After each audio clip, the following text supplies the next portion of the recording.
Bueno, buenas tardes. Espero que no sea demasiado pesado hablar del derecho tributario un viernes a la tarde, que imagino para la gran mayoría sí lo debe ser, porque muchas veces uno imagina o piensa el derecho como tributario más alejado de lo que en realidad lo tenemos, porque si ustedes miran los diarios, las noticias y demás, van a ver que hay mucho de información sobre el derecho, mucho más de lo que uno por ahí le presta atención, sobre todo quienes no están en la temática como nosotros, en la cátedra y demás. Así que bueno, por favor, la idea es hacer en este bloque horario, darles las herramientas para que ustedes sepan mínimamente, digamos, cuando están asesorando, en el caso de una sucesión, algunas obligaciones que obviamente que hay que cumplir. El derecho tributario tiene muchas, ya lo vamos a ir viendo,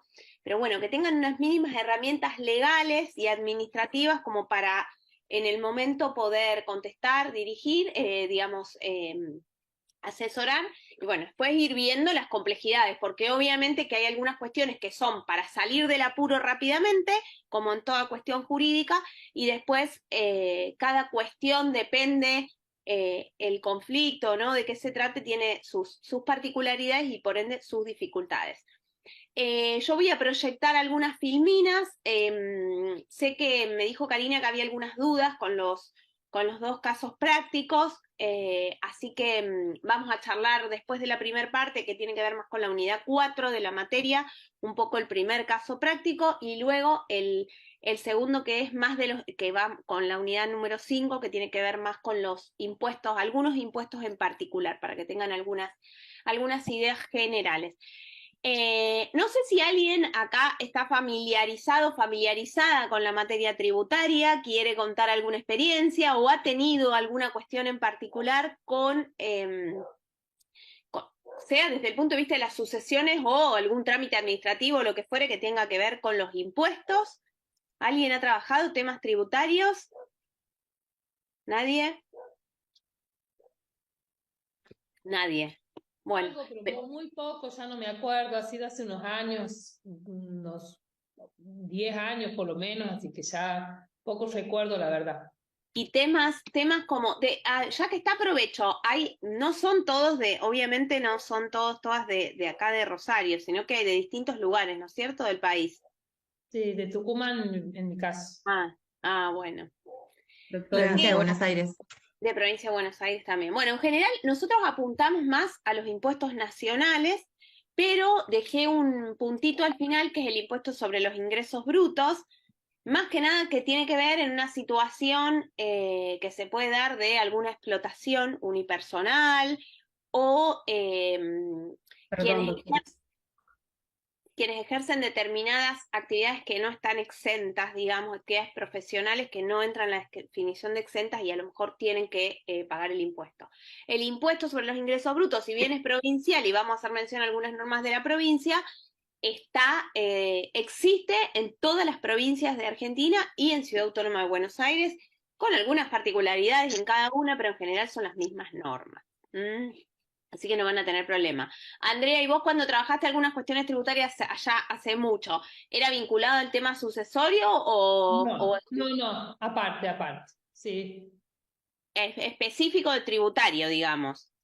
Eh, sí, específico de tributario, eran los impuestos que le reclamaban a un cliente mío, pero estaban mal reclamados, así que tampoco me acuerdo tanto cómo era en detalle, digamos, no recuerdo. Bueno, bueno, entonces, En mi caso, tengo una asociación sí, en la que tiene un taxi y el contador solicita el alta de la asociación en ACTIV. Pero porque el taxi lo tiene como una explotación unipersonal, ah, digamos. exacto. Y bueno, estaba el nombre del causante y entonces forma parte de la sucesión. Nos solicita, yo no apenas había abierto el sucesorio, la administradora judicial provisoria no había aceptado el cargo, entonces yo les dije, si yo tenía urgencia, porque además parece que una de las personas que trabajaba con ellos, ¿Sí? bueno, le había hecho una demanda laboral. Entonces, agarra y me solicitan, bueno, la designación del administrador judicial. Luego yo le digo, bueno, vayan a una escribanía, ustedes están todos de acuerdo, hagan la declaración de que a quién van a designar administrador judicial provisorio, hasta tanto tengamos, bueno, podamos aceptar y tengamos el testimonio de la aceptación del cargo. Luego el contador dice que no tenía validez. ¿Pero y por qué dijo eso? Y yo le digo, bueno, le mando los artículos, le explico. No, si no es el testimonio de la sentencia, yo le digo, vayan, hagan eso y vayan a la FIP. No sé, hasta ahí llegué porque ya 2 días después ya tenía yo el testimonio, porque la señora inmediatamente fue a aceptar el cargo y ya tenía... Tenías el administrador judicial, digamos. Ya tenía el testimonio del administrador judicial. Eso que te dijo el contador tiene que ver con algo que es lo que nosotros cuando damos la materia, digamos, en profundidad, le llamamos la autonomía del derecho tributario, que es un problema para quienes no trabajan el derecho tributario. ¿Por qué esto de autonomía? Hay toda una discusión, ahora vamos a ver algunos ejemplos, y la sucesión indivisa es como contribuyente de los impuestos, es un ejemplo de esta autonomía del derecho tributario, porque si yo les pregunto, ¿qué es la sucesión indivisa? ¿Cómo la definirían ustedes? Ustedes lo saben mejor que yo a eso, así que... ¿Cómo definen? ¿Es una persona jurídica? ¿Qué es? Estás muteada, Marluz, que estás hablando. Haciendo el trabajo, vi que es una entidad obligada, responsable por el pago, pero bueno, como un conjunto de bienes de derecho, ¿no? Del patrimonio derivado de la muerte del causante. Claro, pero otro ejemplo, más fácil, aunque lo de la sucesión indivisa, que puede ser discutido. Ya vamos a volver sobre la sucesión. ¿Un menor de edad puede ser contribuyente de un impuesto? ¿Qué les parece? Algunos veo que dicen que no, pero díganme por qué no. Les veo las muecas. ¿Por qué no? ¿O por qué sí? Por lo que decía el material, sí puede, porque no es lo mismo la capacidad jurídica que la capacidad tributaria. Exactamente. Es decir, el derecho tributario, hay toda una discusión doctrinaria en la cual no vamos a entrar de acuerdo a cuál es esta amplitud de la autonomía del derecho tributario. Autonomía que en ciertos aspectos está reconocida por fallos de nuestra Corte Suprema, ¿sí? ¿Qué significa esta autonomía? ¿Hasta dónde llega esta capacidad del derecho tributario de definir determinados conceptos de forma distinta que al derecho civil y comercial, ¿sí? A la ley de sociedades? Entonces, ¿qué es lo que nos interesa a nosotros en esto? Bueno, ¿cuáles son esas consecuencias prácticas de esta autonomía del derecho tributario? Esas consecuencias prácticas, un ejemplo es la sucesión indivisa, cómo el derecho tributario la designa contribuyente si se realiza el hecho imponible. Ya vamos a volver sobre ello. Otro ejemplo es el de los menores. Un menor puede ser contribuyente. Supongamos se mueren los padres y hereda un inmueble. Es titular de un inmueble en la provincia de Santa Fe, es contribuyente al impuesto inmobiliario. Ahora, ¿qué es lo que pasa? ¿Por qué? Porque todo tiene una lógica. Porque al legislador tributario no le interesa la capacidad de derecho del menor. ¿Le interesa qué? ¿Qué le interesa al derecho tributario? Que pague. Recaudar, Bueno, que la pague. capacidad contributiva sería, sí, que pague. En este caso, lo que es la capacidad económica, es titular de un bien. Entonces, ¿qué le interesa al derecho tributario? Yo lo tengo que grabar si es titular de un bien, porque ahí hay capacidad contributiva. Todos tenemos la obligación de contribuir a las rentas del Estado en la medida de nuestra capacidad contributiva. Entonces, hay capacidad económica y entonces lo constituyen contribuyente. ¿Sí? Ahora después vamos a ver que pone otra figura al lado. ¿Por qué? Porque es un menor. Entonces pone lo que se llama un responsable por deuda ajena. Lo mismo sucede con la sucesión. Ahora vamos a volver sobre ello. Así como lo vemos en esto, lo vemos, por ejemplo, cuando analizamos el impuesto al valor agregado, que grava la venta de cosa mueble, ¿cómo define venta? El impuesto al valor agregado define venta de una forma diferente de cómo la define el Código Civil y Comercial. La compraventa, el contrato de compraventa es un contrato consensual en el derecho civil. No es necesario la tradición de la cosa. Bueno, la ley de IVA exige la tradición de la cosa. Y además la ley de IVA equipara determinados conceptos a venta. Para la ley de IVA, la permuta es una venta, ¿sí? La dación en pago es una venta, y así determinados actos jurídicos que los equipara a venta. Es decir, define venta como quiere, ¿sí? De una manera diferente. Y eso es lo que ha sido ratificado por la Corte Suprema en diferentes fallos, y por esto es que nosotros podemos hablar de esta autonomía del derecho tributario y los conceptos propios que el derecho tributario establece por sus diferentes principios, ¿sí? Pero no vamos a entrar a desarrollar cuáles son esta doctrina ni demás, porque no tiene sentido los efectos que ustedes necesitan incorporar el derecho tributario. Sino sí tengan en cuenta estas consecuencias prácticas. Y varias cuestiones van a ver que pueden chocar con lo que ustedes encuentran en el Código Civil y Comercial respecto del derecho sucesorio, así como la sociedad conyugal. Hoy en el impuesto a las ganancias está equiparado a cómo tributa la sociedad conyugal, teniendo en cuenta lo que define el Código Civil y Comercial, ¿sí? De los bienes conyugales, de los bienes propios, indivisos y demás. Pero, por ejemplo, en el impuesto a los bienes personales, eso no está en consonancia porque no fue modificado el impuesto a los bienes personales. ¿Cómo tributa la sociedad conyugal? Es decir, los bienes de la sociedad conyugal que cónyuge los tiene que declarar o no declarar y demás. Entonces, eso, digamos, fue así durante mucho tiempo, que no coincidía lo que decía la ley tributaria con la ley de fondo.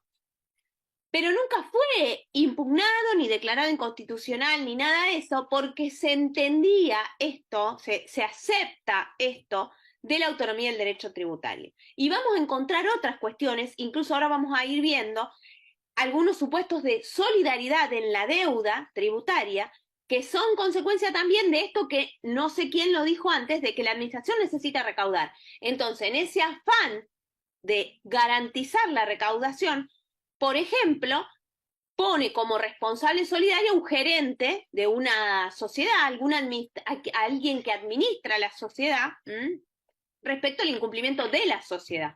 Cosas que no van a ver en el derecho societario, ¿sí? Por estas cuestiones en particular. En general, la mayoría tienen una fundamentación, pero bueno, también se pueden dar cuestiones complejas en el derecho tributario por la amplitud de facultades, ¿sí?, que pueden tener las administraciones tributarias, y esto lo van a ver no solo a nivel nacional, sino también a nivel provincial, por ahí un poco menos a nivel local, municipal. Esto un poco algunos temas para ir hablando de la unidad 5, que es la que vamos a ver ahora. Primero y principal, como cuestión introductoria, digamos, ¿qué es esta relación jurídica tributaria y por qué hablamos de la obligación tributaria? Esta relación jurídica tributaria va a ser la que se va a entablar entre un sujeto activo, ¿sí?, que es el Estado, en algunos de sus niveles. Nosotros acá tenemos una problemática compleja, que es como somos un Estado federal, tenemos distintos niveles de gobierno, y esos distintos niveles de gobierno en Argentina tienen potestad tributaria. Dos de ellos atribuidas por la Constitución Nacional, que es el gobierno nacional, el Estado nacional y los gobiernos provinciales. Pero también tenemos un tercer nivel de gobierno, que son los municipios, que tienen potestades tributarias reconocidas por sus propias constituciones provinciales o las leyes orgánicas de municipios o comunas dentro de cada organización provincial, y que generan sus administraciones tributarias, cobran determinadas tasas, en general tasas, ¿sí?, y aplican sanciones y demás a nivel municipal. O sea, se replica a nivel nacional, a nivel provincial y a nivel municipal. Entonces, esta relación jurídica tributaria que se va a entablar entre este sujeto activo, que va a ser el Estado, y el sujeto pasivo, que después vamos a ver los diferentes tipos de sujeto pasivo, la vinculación es a través de una figura que ustedes deben haber oído nombrar, por lo menos en general en las carreras de grado existe la materia de derecho tributario, que es la figura del hecho imponible, ¿sí? El hecho imponible, cuando se produce en la realidad, ¿sí? Es una situación de hecho, ¿sí? Hipotética, que cuando se produce en la realidad da origen o nacimiento a la obligación tributaria. Esta obligación tributaria es una obligación de dar, ¿sí? Es una obligación de tipo personal, como las que ustedes conocen, del derecho civil, ¿sí? Por eso es lo que tiene que estar claro. Cuando hablamos de tributos, impuestos, tasa, contribuciones, hablamos de una obligación de dar una suma de dinero, que tiene características especiales y que vienen dadas fundamentalmente esas características porque ese tributo, como obligación de dar una suma de dinero, deriva de la potestad, de una potestad tributaria del Estado, que nuestra Constitución exige que está fundada en ley, ¿sí? O sea, no por cualquier mecanismo el Estado puede sancionar un nuevo tributo. Estoy acomodando, se me baja la silla. Sino que tiene que estar no solo creado el impuesto, la tasa o la contribución, sino todos los componentes del hecho imponible y de la relación jurídica tributaria tienen que estar especificados en la ley. Entonces, la primera cuestión es que tiene que haber una ley. Si le van a exigir, sea a ustedes como contribuyentes o a la sucesión indivisa o quien fuere, un impuesto, una tasa, una contribución, por una norma que no sea una ley formal, ¿sí? Eso ya no es válido porque viola el principio de legalidad. Entonces, ¿nosotros qué nos interesa en esta obligación en esta relación jurídica tributaria y esta obligación que nace? ¿Quiénes son sujetos o quiénes pueden ser sujetos pasivos de esa obligación? Dijimos, sujeto activo, el Estado. Entonces, ¿quiénes son o quiénes pueden ser esos sujetos pasivos? Y vamos a encontrar distintos sujetos pasivos en el análisis de la normativa tributaria. Ahora bien, esta relación jurídica tributaria tiene como primer y principal consecuencia la obligación, ¿sí? El nacimiento de esta obligación de dar una suma de dinero, pero también vamos a ver cuando avancemos en el análisis que hay toda una serie de obligaciones de hacer en general, ¿sí? Que tenemos los contribuyentes, los responsables e incluso terceros, ¿sí? Son en general obligaciones de hacer que se constituyen en deberes formales para los contribuyentes, los responsables y hasta terceros. ¿Se les ocurre algún ejemplo de esos deberes formales que a veces están en cabeza de un contribuyente o un responsable, incluso hasta terceros respecto de AFIP, API, digamos, alguno de los organismos? Presentar declaraciones juradas, recategorizaciones cuando correspondan. Hay formularios que se presentan tanto en Rentas acá en Tucumán como en AFIP, declarar los bienes personales, bueno, en fin, esos deberes. Hacer cambio de domicilio, por ejemplo, cuando lo pide la AFIP o Rentas, constituir un domicilio electrónico también, me parece. Sí, exactamente. Todos esos que mencionaste son ejemplos de deberes formales. Hay uno que es el principal y que sostiene todo el sistema que se llama de autodeterminación, que es la presentación en tiempo y forma de las declaraciones juradas del impuesto. Nuestro sistema tributario se sustenta, o sea, el principio general es la autodeterminación, es decir, el contribuyente es quien determina su obligación tributaria a través de la declaración jurada. En general, este es el trabajo que hacen las áreas contables, los contadores, contadoras, ¿sí? ¿Qué hacen? Con toda la información que ustedes como contribuyentes les juntan, por ejemplo, las facturas, todos los comprobantes emitidos, los gastos que realizaron, etcétera, con todo eso se confecciona la declaración jurada, ¿sí? Que es un sistema web de la AFIP o del organismo provincial de que se trate, se presenta la declaración jurada y eso va a dar un monto a pagar o no. Depende del resultado de la declaración jurada, ¿sí? Si da un monto a pagar, me va a generar lo que se llama un BEP, volante electrónico de pago, con lo que yo lo asocio a algún home banking o que fuere, y hago el pago del impuesto que corresponde. Si no tengo que pagar nada, me da cero, no pasa nada, y si no, me puede ser que me quede un saldo a favor. Pero esta obligación es fundamental, la de presentar declaración jurada, porque es la que sostiene el sistema. Si yo no presento declaración jurada, la AFIP no tiene la información relativa al contribuyente. Entonces ese es un deber formal fundamental para el sistema de autodeterminación.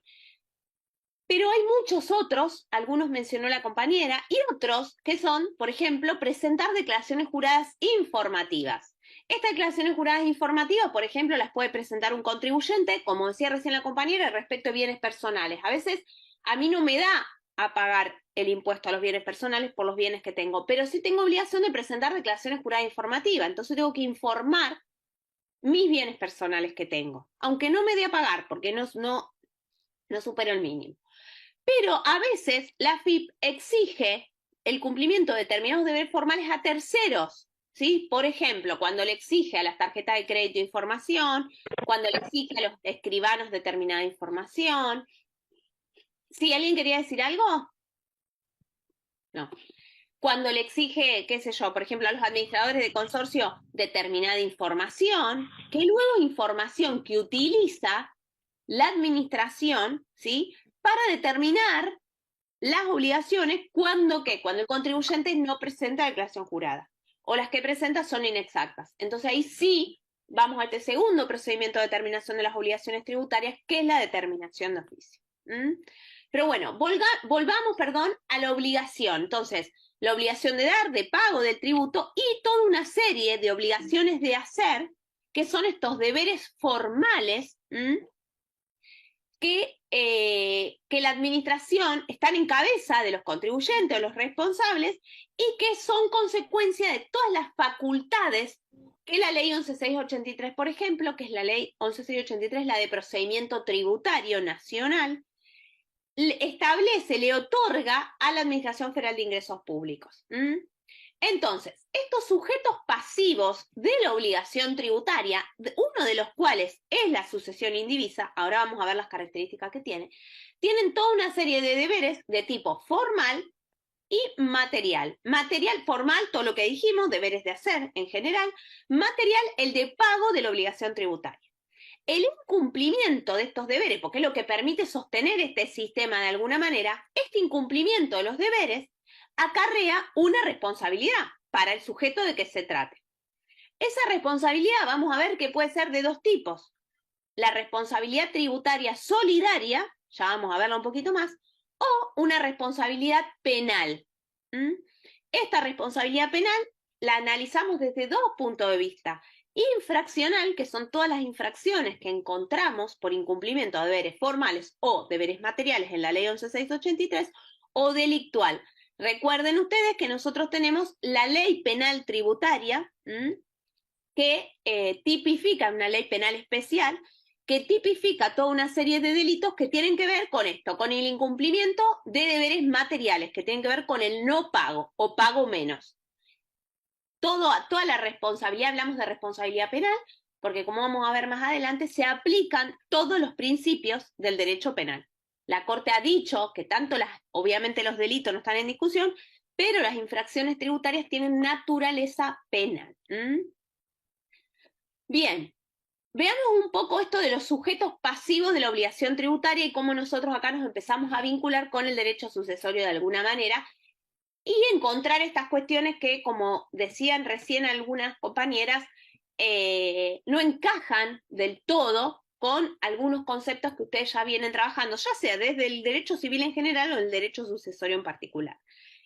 Nuestra ley 11.683, que es la ley de procedimiento tributario, y en manera semejante lo hace, por ejemplo, el Código Fiscal en la provincia de Santa Fe, define contribuyentes, a quienes los denomina responsables por deuda propia, define a los responsables por deuda ajena. Los responsables por deuda ajena están al lado del contribuyente, ya lo vamos a ver, y después algunos supuestos de responsabilidad solidaria. Los contribuyentes, para definirlos correctamente y no confundirnos y entender a qué hacemos alusión cuando hablamos contribuyente, tenemos que tener en mente que contribuyente es quien realiza el hecho imponible. Yo les decía recién, en la relación jurídica tributaria hay una descripción de un hecho imponible. Por ejemplo, ser titular de un inmueble en la provincia de Santa Fe. Este hecho imponible, en general nosotros los analizamos en distintos aspectos. Un aspecto material, que está constituido a lo mejor por un verbo, esta acción, ¿sí? El ser titular. ¿sí? El realizar determinadas actividades, el obtener rentas. ¿Qué es lo que hay en este aspecto material del hecho imponible? ¿Qué es lo que encontramos de alguna manera en los impuestos? La manifestación de riqueza que pretende gravar.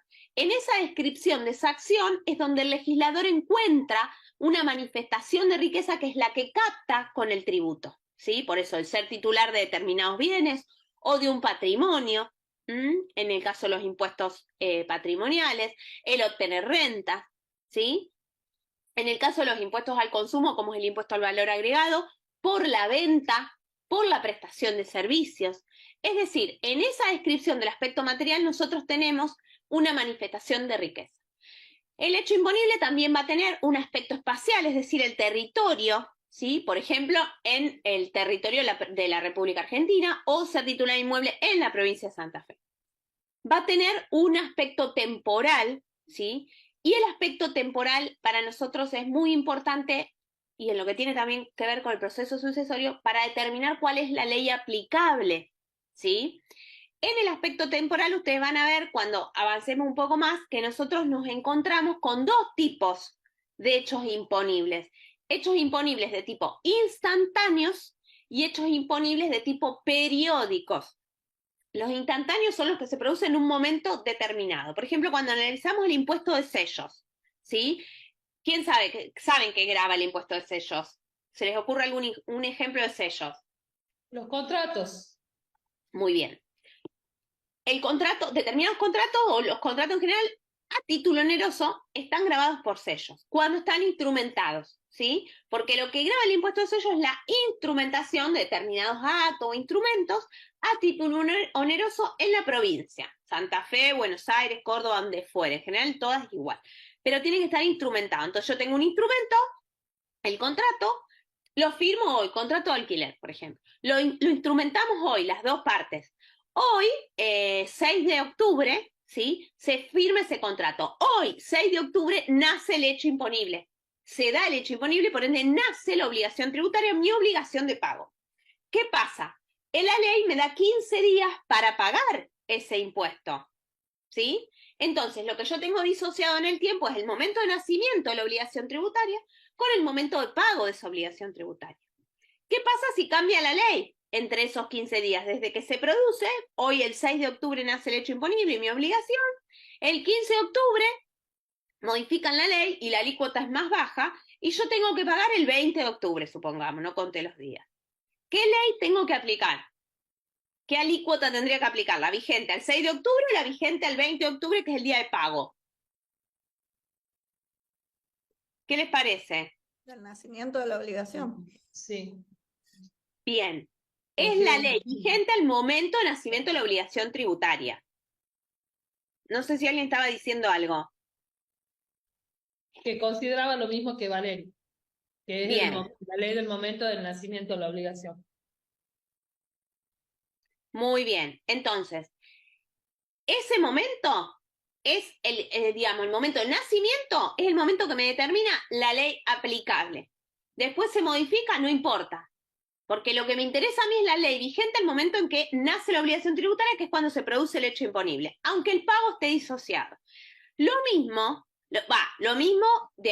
pero de forma diferente, sucede para los hechos imponibles de tipo periódico. Por ejemplo, en el impuesto a las ganancias, el hecho imponible es de tipo periódico, es decir, obtener rentas.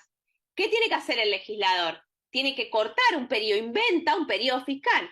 ¿Por qué? Porque si no, por ejemplo, si obtengo rentas por el trabajo en relación de dependencia, lo obtengo desde que estoy en ese trabajo hasta que me voy de ese trabajo, y pueden pasar años.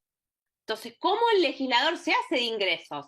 Bueno, la manera es esta, estableciendo una ficción legal que lo denominamos periodo fiscal. Entonces, el periodo fiscal es parte también ahí del hecho imponible. Por ejemplo, impuesto a las ganancias desde el 1 de enero al 31 de diciembre, el año calendario. Entonces, en ese periodo fiscal, ¿sí? ¿Qué sucede? ¿Qué pasa si hay una modificación? De hecho, esto es lo que se está discutiendo ahora con las modificaciones al impuesto a las ganancias. ¿Escucharon algo de eso? ¿Qué pasa? Porque el periodo fiscal no terminó. Entonces, ¿qué ley es aplicable? ¿Se puede aplicar la ley para atrás al 1 de enero o tengo que aplicarla desde que se sanciona la ley? Hacia adelante. Hacia adelante. En realidad, se da tal... En principio. En principio. Primero y principal, la aplicación de las normas tributarias se rige por el Código Civil, ¿sí? No tiene una cuestión específica, por las normas que ustedes ya conocen de aplicación de todas las normas en general. Con lo cual, podría sancionarse una ley retroactiva, ¿sí? Podría hacerlo, pero siempre y cuando que no lesione, si es retroactiva, ¿qué es lo que no puede lesionar? Derechos adquiridos. anteriores. Exactamente, no puede lesionar los Más derechos. beneficiosa, digamos. No puedo, no sé, me anda mal el mouse, no estoy pudiendo admitir a los que entran. O sea, no puede lesionar derechos adquiridos. Sobre todo, esta definición de alguna manera de derechos adquiridos vinculado al derecho de propiedad, ¿sí? Ustedes tienen que tener en mente que toda la construcción que nosotros tenemos del derecho tributario está planteada en base a nuestra Constitución Nacional defendiendo el derecho de propiedad. ¿Por qué? Porque esta obligación es que hace, el Estado me saca una parte de mi patrimonio, de alguna manera, o sea, con una parte de mi patrimonio, yo, de mi propiedad, yo contribuyo a los gastos del Estado.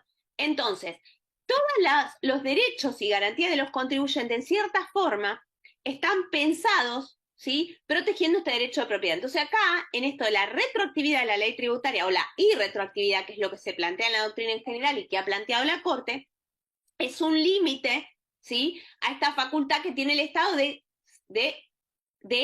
digamos, sacarme una parte, obviamente que a través, digo, sacarme, utilizo este término para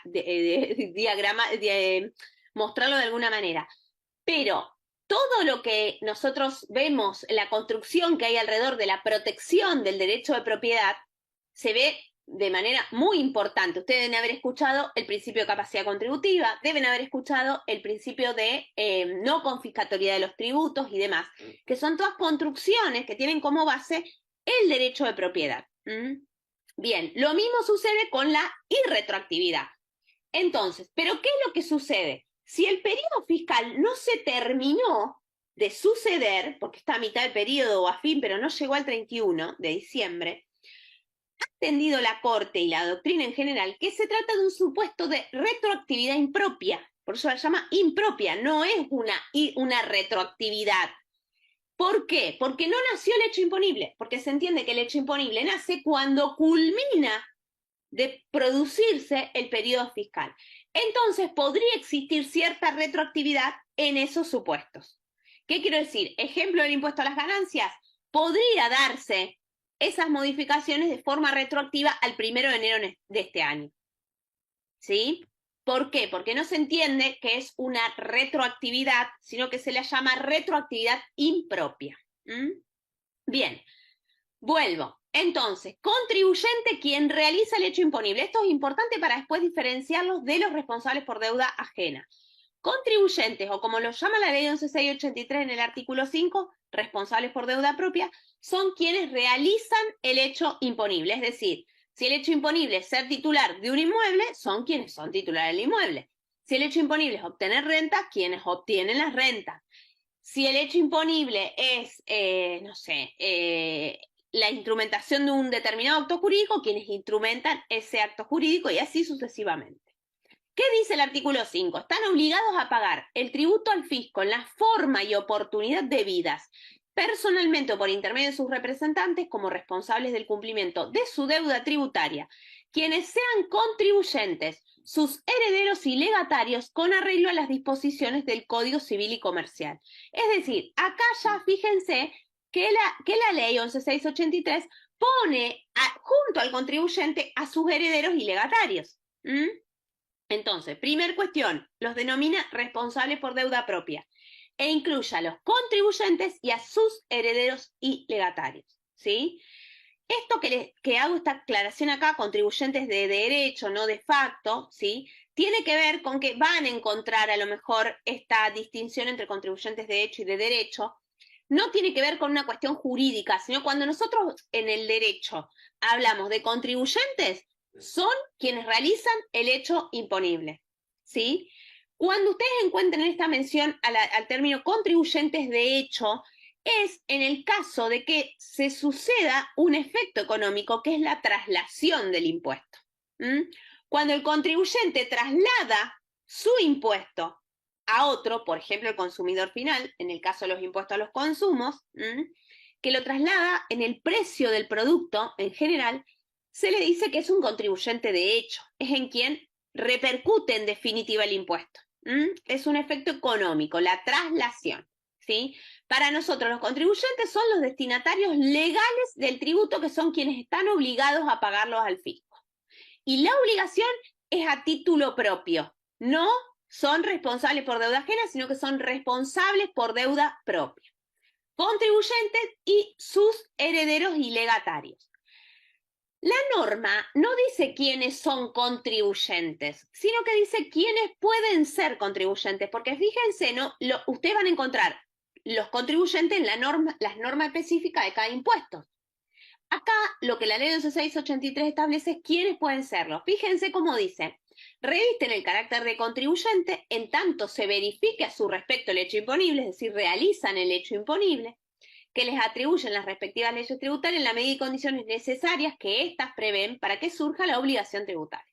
Dos características: a su respecto se realiza el hecho imponible y deben cumplir, ¿sí?, con el mandato del pago tributario. Pero lo fundamental es entender que contribuyente o responsable por deuda propia es quien realiza, ¿sí?, el hecho imponible. Entonces, no encontramos en la 11.683 quienes son contribuyentes, sino quienes pueden serlo, y eso se va a dar cuando luego yo en paralelo tengo que ver qué establecen las leyes tributarias en particular, la ley de ganancias, la ley de IVA, la ley de bienes personales, en los códigos fiscales vamos a encontrar lo mismo. Luego enumera quiénes pueden ser contribuyentes el artículo 5, y ahí empieza. Fíjense que acá vemos lo de los incapaces, las personas humanas, capaces, incapaces o con capacidad restringida según el derecho común. Incapaces, un menor, lo que hablábamos hace un rato, puede ser contribuyente. ¿Cuándo va a poder serlo? Si realiza el hecho imponible de alguna de las leyes de tributos, ¿sí? Entonces, ¿qué es lo que le interesa? Volvemos a lo mismo. ¿Qué es lo que le interesa al derecho tributario? Le interesa la capacidad contributiva que tiene el sujeto. No le importa la capacidad de derecho que tiene, sino le importa la capacidad contributiva. Entonces, personas humanas, capaces o incapaces, sus herederos y legatarios. ¿Qué hace la norma? Equipara de alguna manera al contribuyente con sus herederos y legatarios, ¿sí? Porque van a ser responsables de las deudas del causante, no porque se le ocurra el derecho tributario, sí porque así lo establece el derecho civil. Pero ¿qué pasa? El derecho tributario aprovecha de eso. Porque ¿qué pasa si se muere el causante y deja un tendal de deuda? No se extinguen las deudas con la muerte del causante. Entonces eso pasa a sus herederos y legatarios. Vamos a ver ahora de qué manera. Entonces, los herederos y legatarios del contribuyente los va a colocar la norma como responsables por deuda propia, ¿sí? Esto es importante. Los pone al lado del contribuyente, porque acá sí los nombra como responsables por deuda propia, igual que al contribuyente, pero los herederos y legatarios en este supuesto no realizan el hecho imponible. El hecho imponible lo realiza el causante. Lo que pasa acá por una cuestión de garantizar la recaudación, los pone, ¿sí? Entonces, ¿qué es lo que entendemos de alguna manera en vinculación con el derecho sucesorio? Que se muere el contribuyente, ¿sí? Deja de serlo, obviamente, pero esa calidad pasa automáticamente al sucesor universal o particular, ¿sí? Ahora vamos a ver en qué condiciones. Algunas cuestiones en particular. ¿Con qué me puedo encontrar acá? Como dijimos que es un sistema de autodeterminación, yo me puedo encontrar con obligaciones liquidadas, declaradas y liquidadas por el contribuyente. Por ejemplo, se muere ahora en, agosto del 2023. Por el 2022, de ganancias, presentó la declaración jurada, pero no la pagó. Bueno, ahí hay una deuda liquidada y declarada. Genera intereses y todo lo que ustedes saben. Eso pasa a los herederos y legatarios. Pero también puede ser que como consecuencia de la autodeterminación, él le va a quedar una deuda, digamos, por el periodo que pasó del 2023, porque por supuesto no la determinó, porque es un impuesto anual y se va a determinar en el 2024, o a lo mejor puede tener una deuda del 2021 que no la determinó, no presentó declaración jurada. Entonces, la AFIP no tiene eso, tiene que realizar una determinación de oficio, ¿sí? Para saber qué es lo que debe este contribuyente, qué lo van a deber sus herederos y legatarios. Entonces, puede haber deudas que estén liquidadas y declaradas y puede haber deudas que no, que estén ahí todavía sin haberse liquidado y determinado. Ese plazo que va a tener la administración para determinar la deuda y exigírsela a sus herederos y legatarios es el plazo de prescripción de las deudas general, que obvio el que corre para el contribuyente es el mismo que corre para los herederos y legatarios, que después cuando ustedes vean un poco más, si llegan a necesitar, el plazo de prescripción para determinar y exigir la deuda de contribuyentes inscriptos es de 5 años, ¿sí? Se cuentan distintos. Esta es otra cuestión que tiene que ver con la autonomía del derecho tributario. Los plazos de prescripción se cuentan diferentes porque, si ustedes leen la ley 11.683, artículos 56, 57, 58, 56 y siguientes, se cuenta a partir del 1 de enero al año siguiente en que vencieron los plazos para presentar declaración jurada y pagar el tributo. Es decir, en un ejemplo, impuesto a las ganancias, periodo fiscal 2022, del 1 de enero al 31 de diciembre del 2022. La AFIP, luego de vencido el periodo fiscal, fija plazo para presentar declaración jurada y pagar, que va a ser en el año 2023, abril, marzo, mayo, depende, son personas humanas o personas jurídicas, lo va detallando la AFIP. Es la AFIP quien fija esos plazos. Supongamos que lo fija en abril del 2023, ¿sí?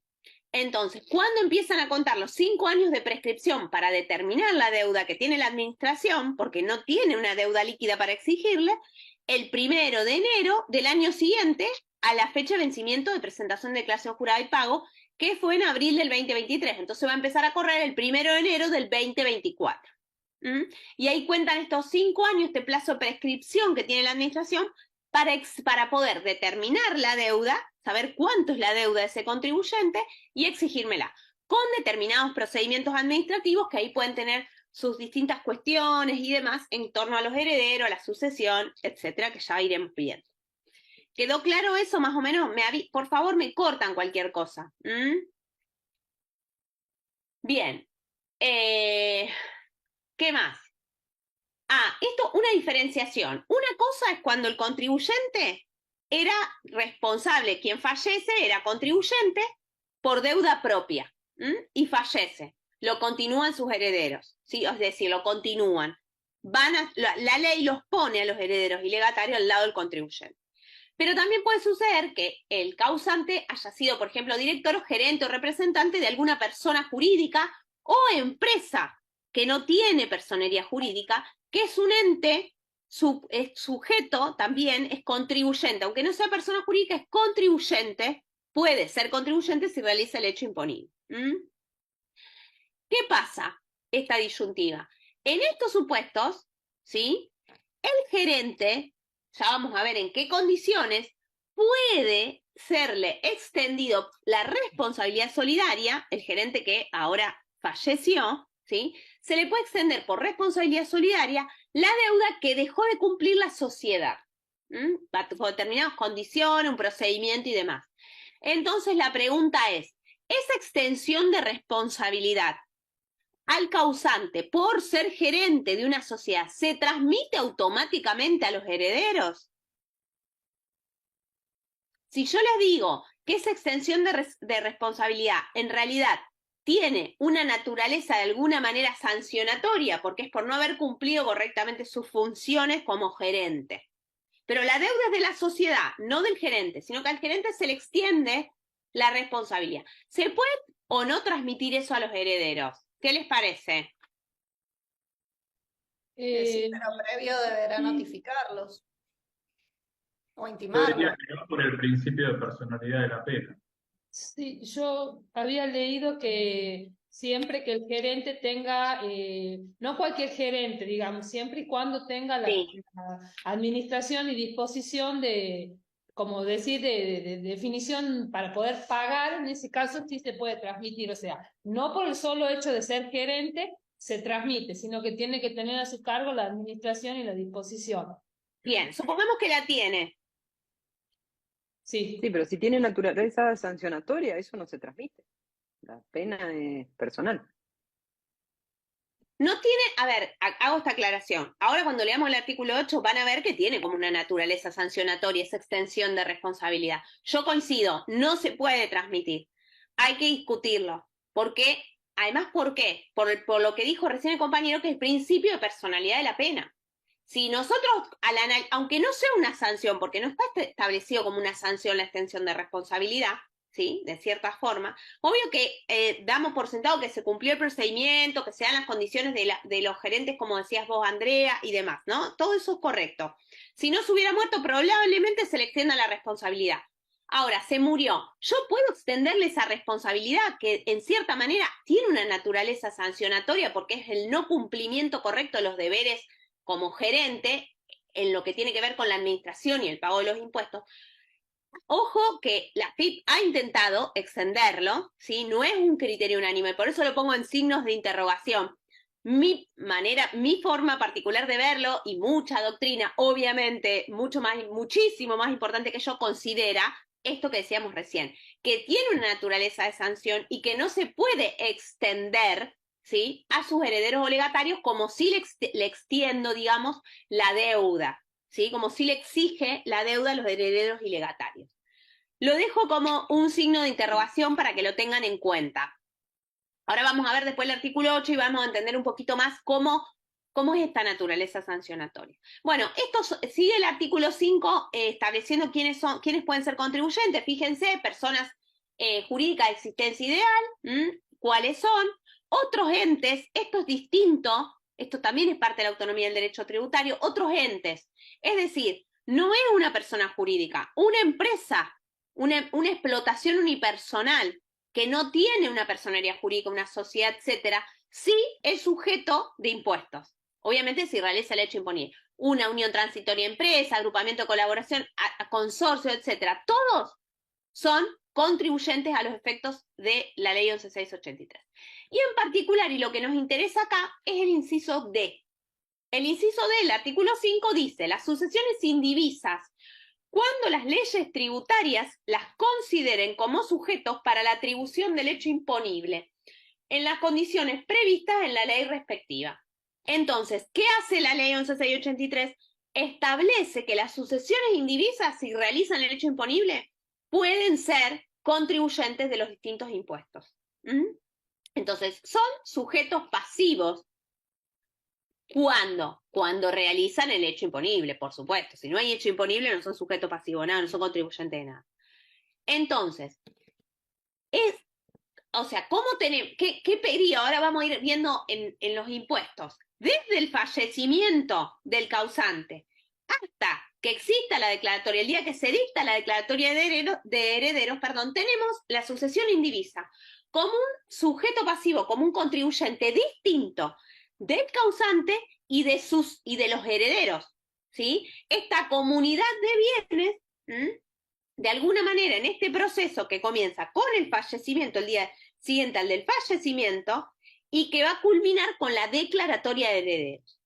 Luego va a seguir existiendo, ahora lo vamos a ver cómo se aplica esta cuestión en los distintos impuestos, porque los distintos impuestos regulan después los momentos en que la sucesión indivisa es contribuyente y puede no coincidir en uno con otro, ¿sí? El IVA es el que no coincide con los demás. Luego va a seguir existiendo la indivisión hasta la aprobación en definitiva de la cuenta particionaria.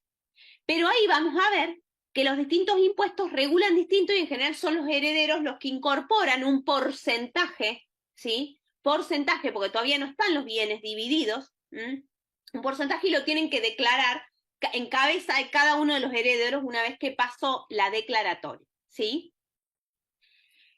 En eso se diferencia lo que es la sucesión indivisa en el derecho tributario, ¿sí? Como está en el derecho tributario, como de alguna manera ustedes la analizan en el derecho civil, ¿sí? ¿Por qué? Porque si bien comienzan ambos con el fallecimiento del causante, no finaliza con la declaratoria de herederos en el proceso civil, sino que va a finalizar cuando ya está la partición de bienes. En cambio, a los efectos del derecho tributario, la sucesión indivisa es contribuyente, va a ser contribuyente desde, en algunos impuestos, ahora vamos a ver, desde el fallecimiento del causante hasta la declaratoria de herederos, y en otros sí, desde el fallecimiento del causante hasta que haya una partición de bienes. ¿Sí? Entonces, no coincide el proceso judicial, digamos, de alguna manera, que ustedes analizan y trabajan en el derecho civil con lo que sucede en el derecho tributario. Lo que no puede quedar duda, que a los efectos del derecho tributario, la sucesión de indivisa es un sujeto que realiza hecho imponible y por ende es contribuyente. Hay un fallo que antes yo les preguntaba, este fallo de la Corte, que es del año 41, porque fíjense lo que dice la Corte, porque yo les preguntaba antes, ¿es una persona jurídica la sucesión indivisa? No, no es una persona jurídica. Por eso que también para el derecho tributario no es extraño determinar como contribuyente la sucesión indivisa, porque también determina como contribuyentes a otros entes que tampoco son personas jurídicas. Este fallo del año 41 de la Corte dice, no es una sociedad sino un condominio.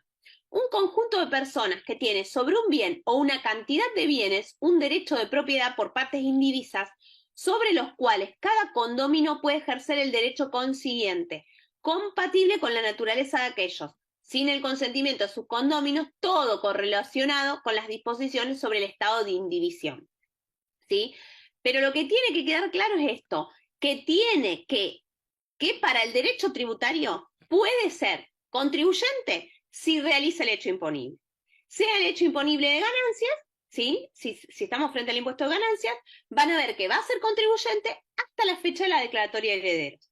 En cambio, en el IVA va a ser hasta la partición, en el impuesto al valor agregado. En bienes personales también es hasta la fecha de la declaratoria de herederos, e ingresos brutos también habla de la fecha de declaratoria de herederos. Es distinto como define de alguna manera el tiempo.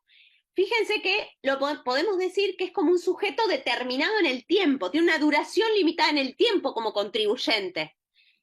La otra realidad es que muchas veces pasa mucho tiempo, desde el fallecimiento hasta que haya declaratoria de herederos. No siempre hay una declaratoria de herederos. O otras veces hay declaratoria de herederos y no hay una partición. Mucho tiempo pasa. Entonces, ¿qué pasa en ese mientras tanto? Bueno, sigue siendo contribuyente la sucesión indivisa. Bien. Segunda. Sí, dale. ¿Quién habló? Una preguntita. No, Dale. quizás muy básica, pero ¿cómo toma AFIP conocimiento del dictado de la declaratoria de heredero? No, la tenés que informar.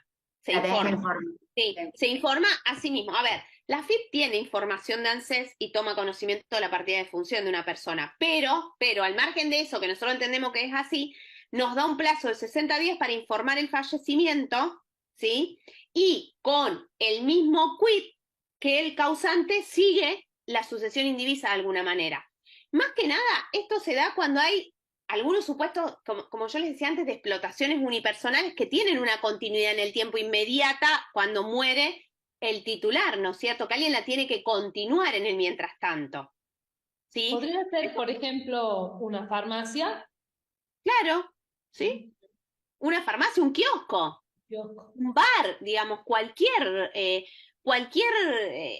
negocio de alguna de esas formas en el que no hay una persona jurídica, porque si hay una persona jurídica constituida es diferente, pero si no la hay y hay una persona humana a cargo de esa empresa, de ese negocio, lo que fuere, tiene continuidad, hay que darle continuidad a ese negocio. ¿Qué sucede? Hay que seguir haciendo pagos, por ejemplo, hay que seguir facturando, o me tienen que seguir facturando a mí, mis proveedores. Entonces, por eso es importante esta personalidad que de alguna manera la ley tributaria le da la sucesión indivisa y dice, bueno, a partir de la muerte del causante, sucesión indivisa. ¿Sí? Hay un trámite establecido, un trámite formal para hacer mediante la página de la AFIP, presentaciones digitales, pero sí fija este plazo de 60 días para informar la muerte. Y después también se informa la declaratoria de herederos. ¿Por qué? Porque además, ¿por qué es importante la declaratoria de herederos respecto de impuesto a las ganancias? Porque ahí cambia totalmente, ahí ya no declara más la sucesión indivisa, ahí tienen que declarar cada uno de los herederos. Sí, esa por parte. eso era mi pregunta, porque tengo ahora una sucesión donde el causante tenía un campo y las herederas ahora no quieren hacer la partición porque su contador les dijo que convenía que sigan ellas tributando por la actividad de ese campo. Pero ya tiene declaratoria y todo, por eso no sabía muy bien cómo. Bueno, pero por eso, no, por eso, porque ahí tenés 3 instancias. Vos tenés desde el fallecimiento del causante hasta la declaratoria de herederos, primera etapa. Ahí Sí. declara la sucesión y paga la sucesión Sí. como contribuyente. Desde el día siguiente a la declaratoria de herederos y hasta la cuenta, hasta que esté la partición, cada uno de los herederos, ¿sí? Tiene que, por ejemplo, el cónyuge supérstite, los hijos, quienes fueren, declaran ellos el porcentaje. Suponete que tenía 2 hijas y nada más, el del campo que fallece, un campo, las 2 hijas, bueno, 50 y 50 cada una. Sí. ¿Me entendés? Las rentas obtenidas por ese campo. Ahora, una vez que hay una partición, hay que repartir. Ahí no sé cómo será el reparto. Si es 50-50 no les va a cambiar demasiado. Si hay otros bienes para repartir y si una le da efectivo a otro, suponete porque le compra o lo que fuere, o se vende el campo, lo que fuere, ahí incorporan a su patrimonio esos bienes que tienen un valor al que se incorporan a sus patrimonios. La ley de ganancias como bienes personales fijan cómo es el valor al que esos bienes se incorporan a título gratuito a su patrimonio y esos bienes generan rentas o no generan rentas y ahí hay que ver cómo paga el impuesto a las ganancias. ¿Me entendés? Pero ya ahí Sí. pagan como ellas, cada una de. Sí, pero es bastante común eso así en los pueblos o la zona acá cercana, que por ahí siguen bajo la figura de la sucesión en esto de actividad, digamos, de campo, pero no sé qué les cambia tanto, porque en verdad tributan lo mismo. Puede ser que sí o puede ser que no, por eso habría que ver qué es lo que se distribuye cuando ya hay una partición. Ahora, si tributan como las sucesiones porque no hay declaratoria de herederos, que si habría declaratoria de herederos tendrían que tributar cada heredero, ese porcentaje que le corresponde de la herencia, no bienes en particular, el porcentaje, ¿sí? Por ejemplo, de ese 100%, 50-50. Bien, sí. Ahora, si siguen tributando como la sucesión, puede ser que les convenga y no cargárselo a sus ganancias, porque a lo mejor, no sé, no son responsables inscriptos, o sea, no pagan ganancia IVA, sino que son monotributistas, ¿me entendés? Entonces, el tener que tributar eso les hace cambiar la forma de tributar y tienen que empezar a pagar como responsables inscriptos, y ahí el salto es altísimo. En cambio, así a lo mejor pueden sostener 2 cosas separadas. Por un lado monotributo, por otro lado responsable inscrito. No sé, se me ocurre como un ejemplo. En general eso sucede mucho. Cuando vos incorporas a tu patrimonio, por ejemplo, un campo, digamos, la explotación del campo y el tener que facturarlo y demás, te saca del monotributo, si sos monotributista, y haces un salto muy grande a responsable inscripto. Eso puede ser, no lo sé, te digo sin conocer los bienes y el patrimonio en general. Podría ser eso. Y por ejemplo, si no son nada, supongamos la madre tenía un negocio y los hijos, bueno, tienen su trabajo en relación de dependencia, en ese caso lo mismo tienen que tributar. Tendrán que inscribirse. Una vez que haya la partición y los bienes se distribuyan o el negocio o lo que fuere, el que quede en cabeza de algo o va a tener que ser responsable inscrito o monotributista. Va a tener que elegir algún régimen para tributar, régimen general o el régimen simplificado. Una vez que esté la partición y quede adjudicado a alguno de los herederos el negocio. O puede ser que sea antes de la partición, cuando hay declaratoria de herederos, porque ahí ya ellos van a tener que tributar sobre un porcentaje. Pero, ¿sí? Claro, pero ¿se inscriben o tributan? Se tienen que inscribir, se tienen que dar de alta, o en el régimen general, que es IVA y ganancias, o régimen simplificado de monotributo. Igual puede ser que también les genere la necesidad de darse alta en ingresos brutos, depende de qué actividad se trate. Claro. Si no es una actividad profesional exenta, van a tener que darse de alta en ingresos brutos en la provincia. Claro, sí. Sí, eso puede ser, la consecuencia. Una pregunta. Sí.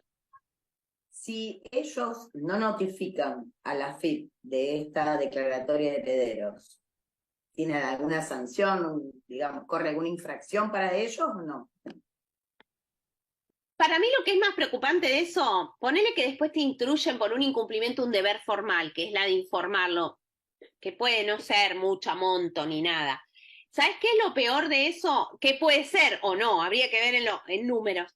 Pero el tema es este. Suponete que vos, la declaratoria de heredero se dicta hoy, 6 de octubre. Entonces, a partir del 7, ahí ya cada heredero tiene que declarar ganancias, ¿sí? En base al porcentaje que tiene asignado en el total de los bienes, de la herencia.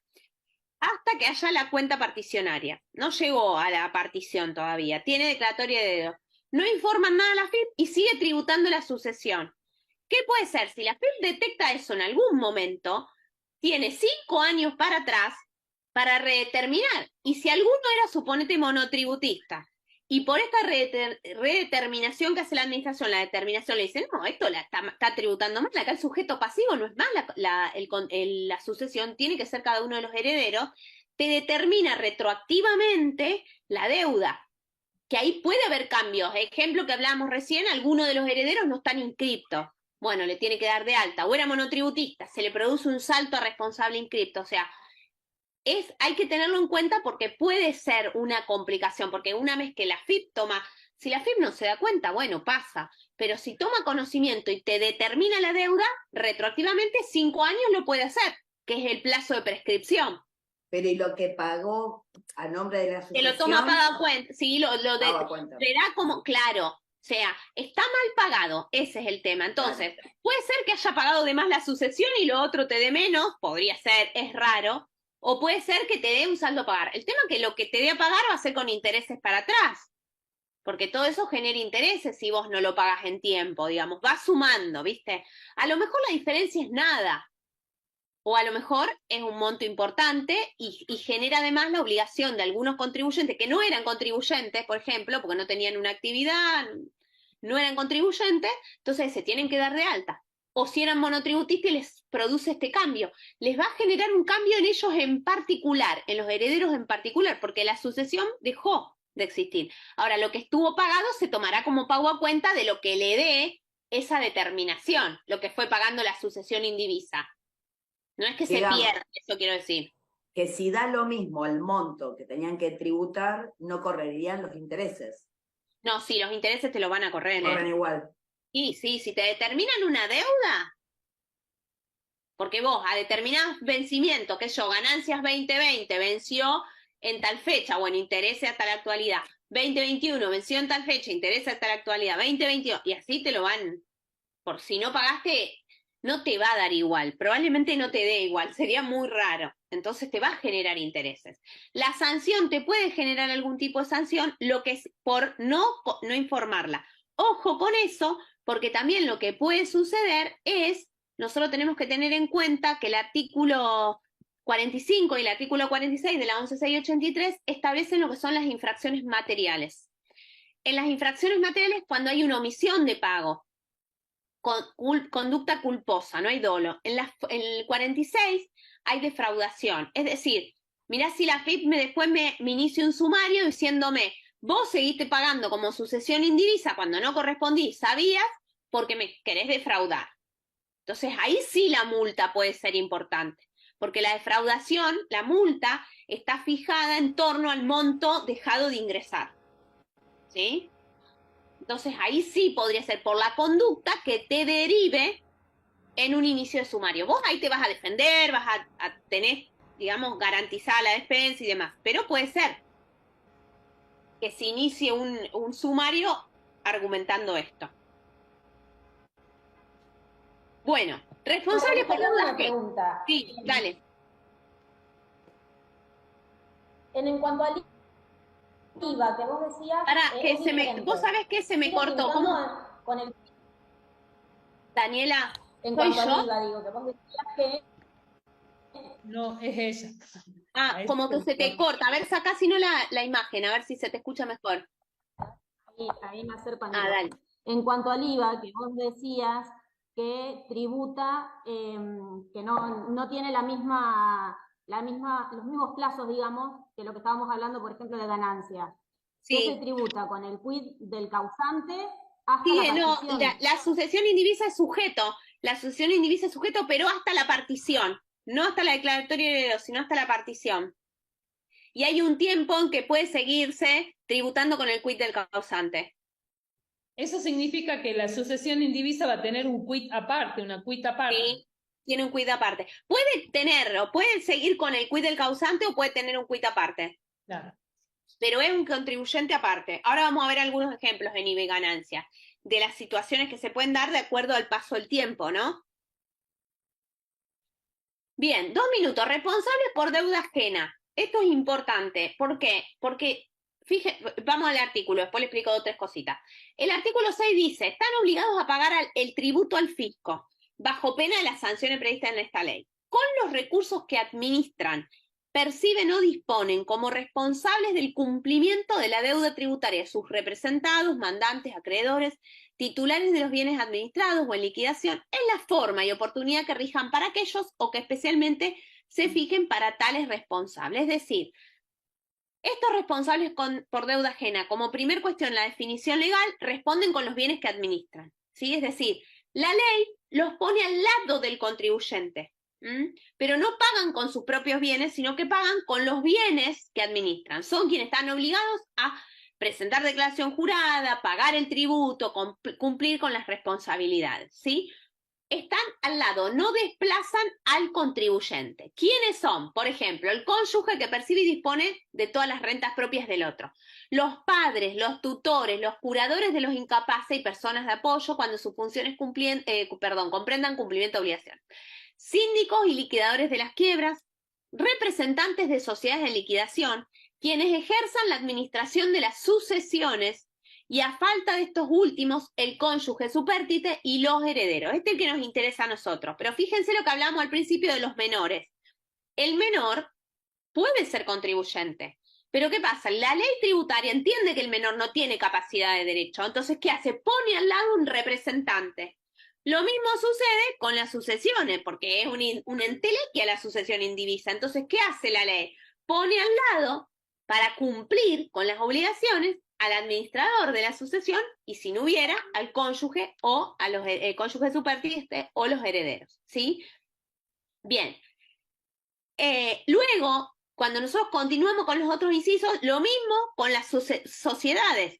Si estamos frente a unas SRL, serán los gerentes, un SA, los directores, ¿sí? Cualquier representante de personas jurídicas, sociedades, asociaciones, etcétera. Empresas, patrimonio, siempre va a haber alguien que la represente.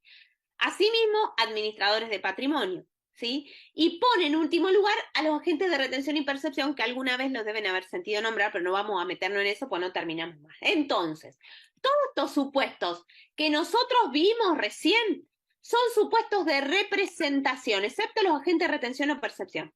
Son supuestos de representación. Esa es la fundamentación de estos responsables por deuda ajena. Cumplen en representación de y con los bienes de, ¿sí? No con los propios, sino con los bienes que administran. Eso sucede con administrador de la sucesión o el cónyuge supérstite o los herederos. ¿Qué es lo que me establece el artículo 7? ¿Cuáles son esos deberes de los responsables? Fíjense, los responsables mencionados en los puntos A, E que vimos recién, tienen que cumplir por cuenta de los representados y titulares de los bienes que administran o liquidan, o en virtud de su relación con las entidades a las que vinculan, con los deberes que esta ley y las leyes tributarias imponen a los contribuyentes en general para los fines de la determinación, verificación y fiscalización de los tributos. Es decir, le traslada el deber del contribuyente al responsable por deuda ajena, que está al lado. Hay otra figura, que no vamos a entrar a verla, pero para que la tengan por las dudas, si ven algún supuesto, que es la del sustituto, que el artículo 6 lo enumera como responsable por deuda ajena, ¿sí? Pero a su vez lo saca de esto de que no responden con sus bienes propios. El sustituto, como la palabra lo dice, sustituye al contribuyente, queda solo. La ley dice, vos sos contribuyente, pero a vos te saco, te pongo a vos a cumplir la obligación, ¿sí? Después vamos a ver que en el impuesto a las ganancias hay un supuesto que es el de beneficiario del exterior, ¿sí? Pero bueno, lo dejo ahí porque no quiero, si no los voy a volver locos. Las cuestiones de la responsabilidad, ¿se acuerdan ese cuadrito al principio? ¿Sí? Sujetos pasivos de la obligación tributaria, deberes formales materiales, responsabilidad. Responsabilidad tributaria solidaria. que es la responsabilidad solidaria, que no es lo mismo que la solidaridad en la deuda. ¿Sí? Porque cuando hay solidaridad en la deuda es cuando dos o más contribuyentes realizan el hecho imponible. Por ejemplo, los condóminos de un inmueble.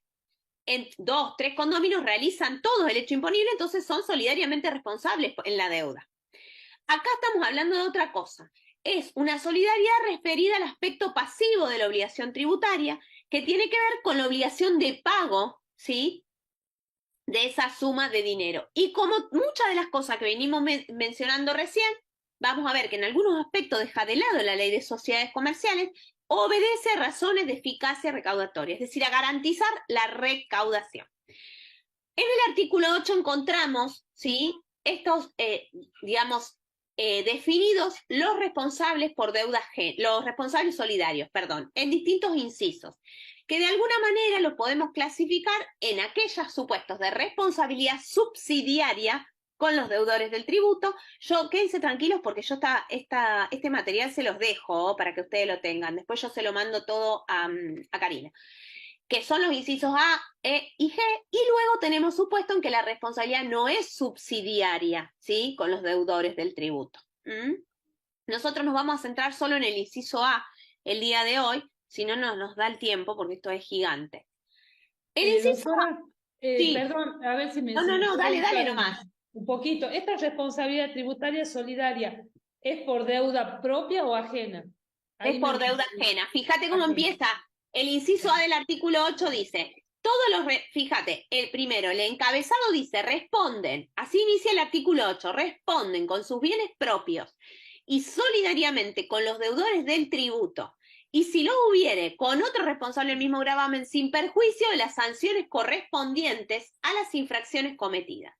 Y el inciso A dice, todos los responsables enumerados en los puntos A E del inciso 1 del artículo 6. Ahí se acuerdan que teníamos las sucesiones indivisas. No las sucesiones, sino los administradores de las sucesiones o el cónyuge supertítulo o heredero. ¿Se acuerdan, no? Sí. Cuando por incumplimiento, porque volvemos a esto que hablamos hace un ratito de qué pasa con la muerte del causante que era gerente de una sociedad, por ejemplo. Sí. Cuando por incumplimiento, por eso decimos que tiene una naturaleza de tipo sancionatoria, de sus deberes tributarios, no abonaren oportunamente el debido tributo. Si los deudores no regularizan su situación fiscal dentro de los 15 días de la intimación administrativa de pago, ya sea que se trate o no de un procedimiento de determinación de oficio.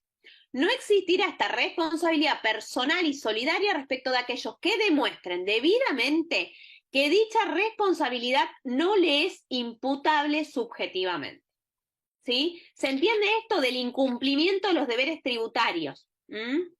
Entonces, vamos a la cuestión de los administradores o sucesiones. Yo focalicé en esto, pero se aplica a todos los del artículo 6 que veíamos recién, como pueden ser los gerentes de las sociedades o de determinados los directores, representantes de personas jurídicas, representantes de incapaces, etc. Primero, el incumplimiento, ¿sí? Hay un incumplimiento y por eso le aplica esta, digamos, responsabilidad solidaria, que puede ser a título de dolo o culpa de alguna manera.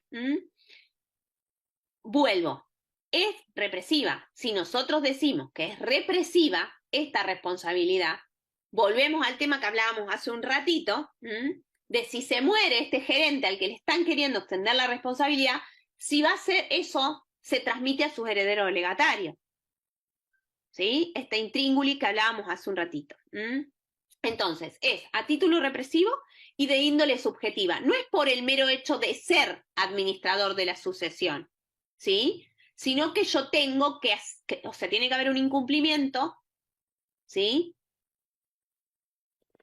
Y esta responsabilidad, además, es de índole subjetiva. Es decir, yo puedo acreditar, yo, administrador o cónyuge superior o quien fuere, puedo probar en un procedimiento que está especificado que yo cumplí con todo y que por X motivo no pagué el impuesto. O sea, me puedo defender. No es por el mero hecho de ser administradora de la sucesión o de ser gerente de una sociedad, ¿sí?, que voy a quedar vinculada a esta responsabilidad solidaria, ¿sí? Y va a derivar de una conducta que involucre el incumplimiento de los deberes impositivos a cargo del responsable por deuda propia es decir, del contribuyente, y además que le sea reprochable al gerente, al administrador, con carácter de dolo o de culpa. Bien, esto hacía mención una de las chicas hace un rato, Andrea, creo que mencionaste este fallo Monasterio da Silva. ¿Por qué? Porque ¿qué tiene que ver? Que debe recaer sobre quienes administran o disponen, en el caso de los administradores de sociedades, por ejemplo, de fondos sociales de manera efectiva y con referencia a los periodos involucrados. En el caso de una sucesión, si se le quiere extender a uno de los herederos que no administró, de hecho, ¿sí?, la sucesión indivisa, tendría que acreditar eso, que no estuvo en la administración y disposición de los fondos de esa sucesión como para eliminarse de esta responsabilidad solidaria. Bien, ¿qué tiene que haber? Falta de regularización del contribuyente. ¿Qué significa? Cuando la administración intima al contribuyente al pago, al contribuyente sería la sucesión indivisa o una sociedad, pasan 15 días, el contribuyente no regulariza, es cuando ahí nace la responsabilidad solidaria, antes no, ¿sí?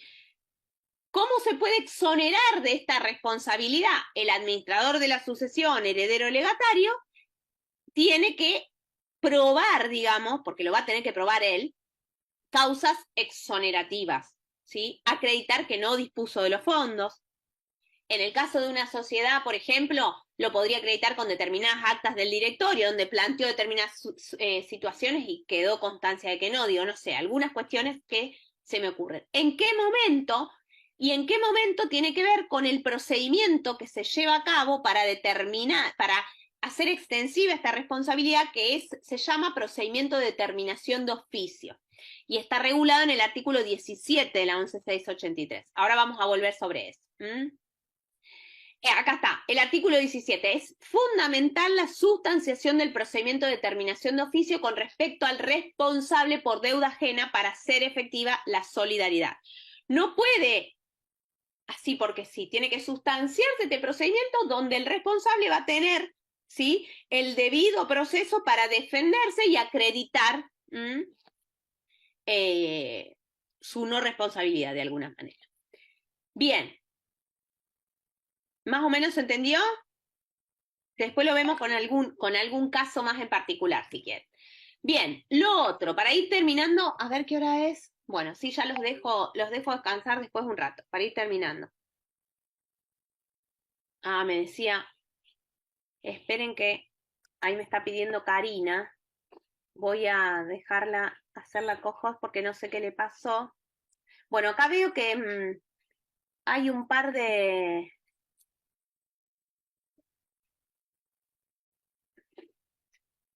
Hay un par de preguntas, ahora si quieren la vemos.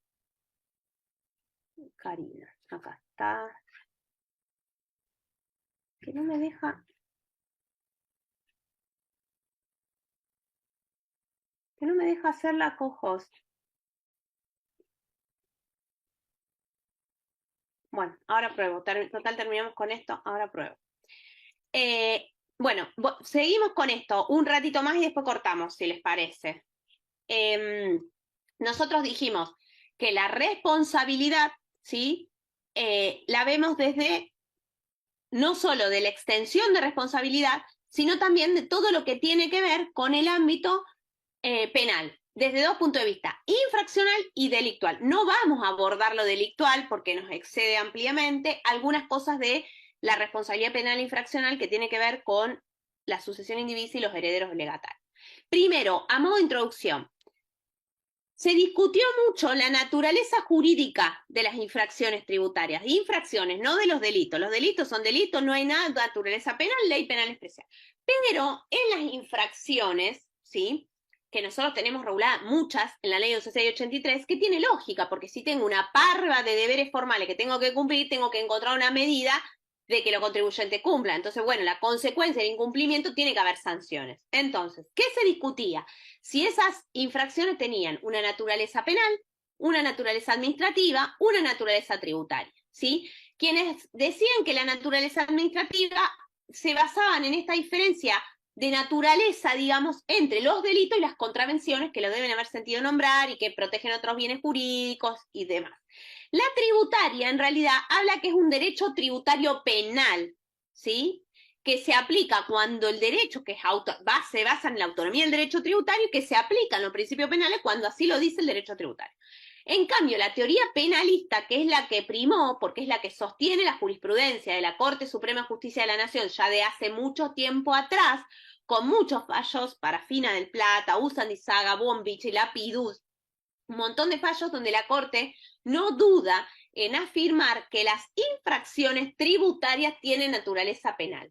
¿Cuál es la consecuencia de eso? Es que se aplican a las infracciones tributarias todos los principios que ustedes conocen del derecho penal. Por eso hablábamos hace un ratito del principio de personalidad de la pena y que con la muerte del causante, el contribuyente, se extingue cualquier infracción, ¿sí? Para el contribuyente. Nosotros vamos a ver, y esto por ahí también tiene que ver con esto de la imposición, si nosotros decimos que es penal, la naturaleza de alguna manera, ustedes saben que por el 75 inciso 12 las provincias delegaron al Estado Nacional la facultad de dictar los códigos de fondo. Uno de esos, el penal. Entonces, en virtud de eso, ¿pueden las provincias y los municipios especificar, detallar, tipificar infracciones administrativas? Se entiende de alguna manera, porque se podría cuestionar, que están vinculadas, ¿sí? ¿A qué? A la obligación, al poder tributario, a la potestad tributaria y a la obligación tributaria. Y por eso, porque todos los códigos fiscales regulan, ¿sí? De alguna manera infracciones tributarias. Lo van a encontrar en los municipales, lo van a encontrar en los provinciales, así como a nivel nacional. O sea, sanciones de todo tipo.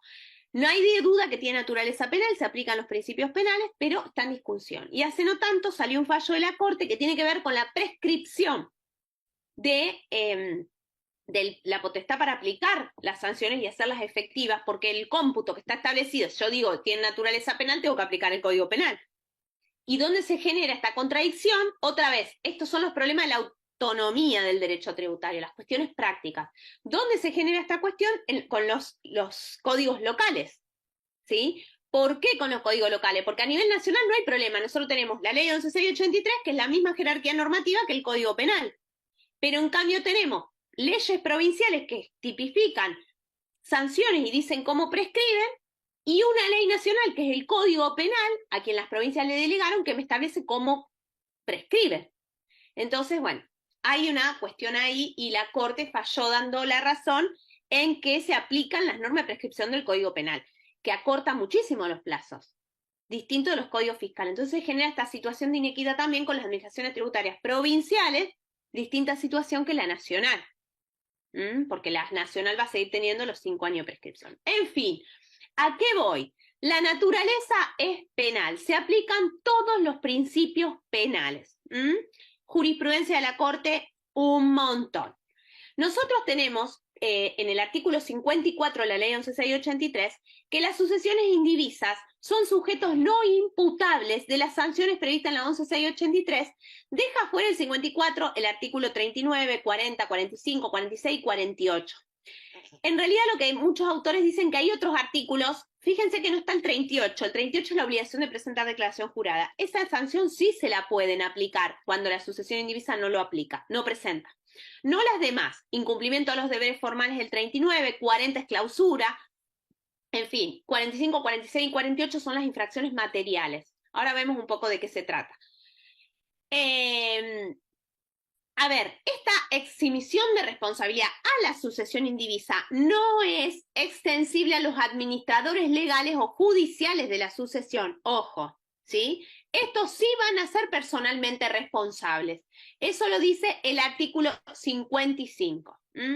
¿Por qué esto? Y volvemos a los principios penales, por eso metí acá esto para que no nos confundamos. Representa el espíritu del principio de personalidad de la pena. Solo puede ser reprimido quien sea culpable. Por eso, el artículo exime de ciertas sanciones a ciertos sujetos que los entienden imputables. Uno de ellos, las sucesiones indivisas. Fíjense que también habla de los incapaces, de los penados, etc. En lo que nos interesa a nosotros es la sucesión indivisa. No alcanza a los administradores por sus responsabilidades, ¿sí? Bien, obviamente extinción de la acción para aplicar la multa o hacerla efectiva, una de las causales es la muerte del infractor, es decir, del contribuyente. También, aplicación del principio de personalidad de la pena, es decir, el contribuyente se muere, no se puede querer cobrar, hay una multa aplicada, no se la puedo querer cobrar a la sucesión o a sus herederos, ¿sí? Porque se muere, se extingue. Eso no queda ninguna duda. Fíjense, acá yo les traje una cita de un fallo del Tribunal Fiscal. Habiéndose acreditado el fallecimiento del contribuyente, el principio de nula pena sin culpa que recepta nuestra legislación penal importa la imposibilidad de aplicar una sanción de naturaleza penal, como lo es la multa, sin la atribución subjetiva de la conducta. Se extingue. Bien. Respecto a los delitos tributarios, lo mismo, artículo 59 del Código Penal. Se extingue la acción penal cuando se produce la muerte del imputado, ¿sí? También puede suceder que el causante esté en vía de un proceso penal porque le haya hecho la FIP una denuncia penal tributaria por algún delito. Entonces se muere, se extingue, ¿sí? Bien. Bueno, el 55 es lo que hablábamos recién, que si bien es no imputable la sucesión indivisa, sí lo es los responsables. Fíjense, los responsables del cumplimiento de la deuda tributaria ajena del artículo 6 que hablábamos recién, son responsables personalmente de las sanciones formales, artículo 38, 39, 40, y materiales, 45, 46, 48, que les incumben en la administración, representación, liquidación, mandatos o gestión de entidades, patrimonio, empresa. Acá están los administradores de la sociedad. De las sucesiones, perdón, ¿sí? Esta responsabilidad es subjetiva y debe provenir de actos que representen obviamente incumplimiento de los deberes.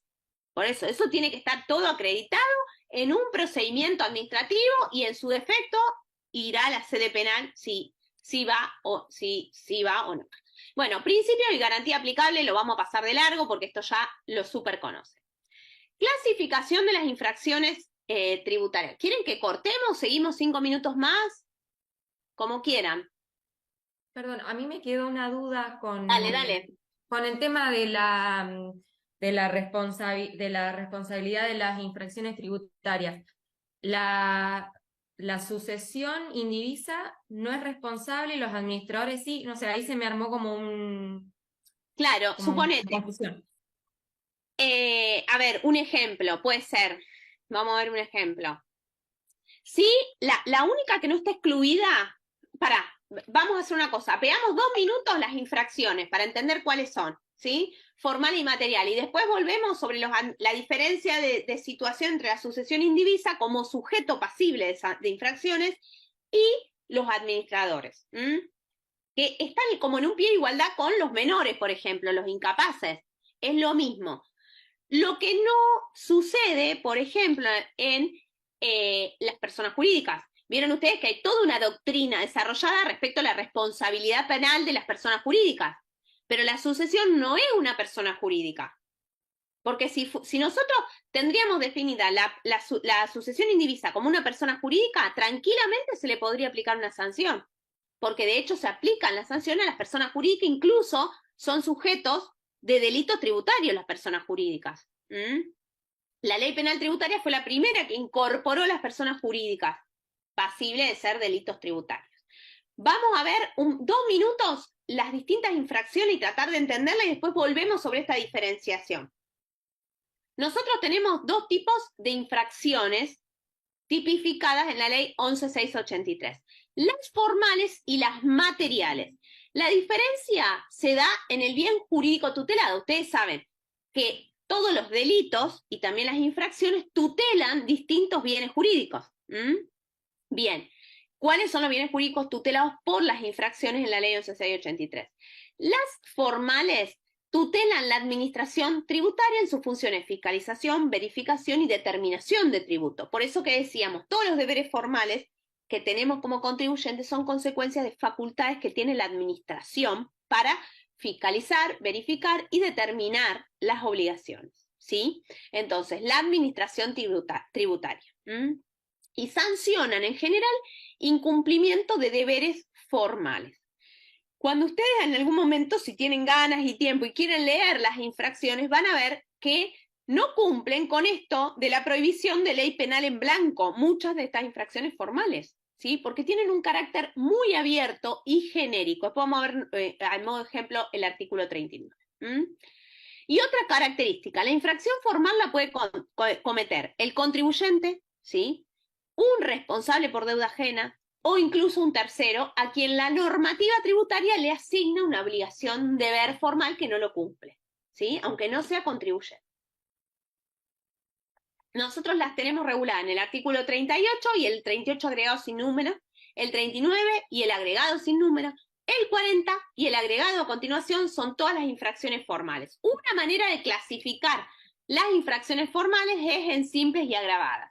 En general clasificamos a la clausura como agravada. ¿Por qué? Porque como sanción es mucho más grave que una multa. El resto son multas. La clausura es el artículo 40. Luego tenemos las infracciones materiales, en las cuales el bien jurídico tutelado es la hacienda pública, en un sentido dinámico, ingreso-gasto. ¿Por qué la hacienda pública? Porque en las infracciones materiales yo no pago lo que tengo que pagar o pago menos. No pago o pago menos. Puede ser a título de dolo o a título de culpa. Hay incumplimiento de la obligación tributaria, no de deberes formales, incumplimiento de la obligación tributaria. En su totalidad no pago o en parte, ¿sí? Estas infracciones las van a poder cometer el contribuyente o el responsable por deuda ajena. No la va a cometer un tercero, ¿sí? Y vamos a encontrar conductas dolosas o culposas. La conducta culposa está tipificada en el 45, que es la omisión de pago. En cambio, el 46, el agregado a continuación del 46 y el 48 son infracciones a título de dolo. En esas sí hay dolo y esas figuras vamos a ver que tienen una vinculación directa en su forma de tipificarse con figuras de la ley penal tributaria, ¿sí? La diferencia va a ser que en estas infracciones no hay, digamos, un monto fijo, un monto a partir del cual pueden ser delitos. En general, las figuras de la ley penal tributaria tienen un monto. Superado ese monto, hay delito. Me tiene que denunciar, ¿sí? Bien. La infracción formal por naturaleza y de la cual sí puede ser sujeto pasivo la sucesión indivisa es la falta de presentación en términos de la declaración jurada, que es la que hablamos, sustenta todo el sistema de autodeterminación. Yo no presento un término de declaración jurada, ¿qué pasa? El sujeto infractor puede ser la sucesión indivisa. Es la única, según el artículo 54.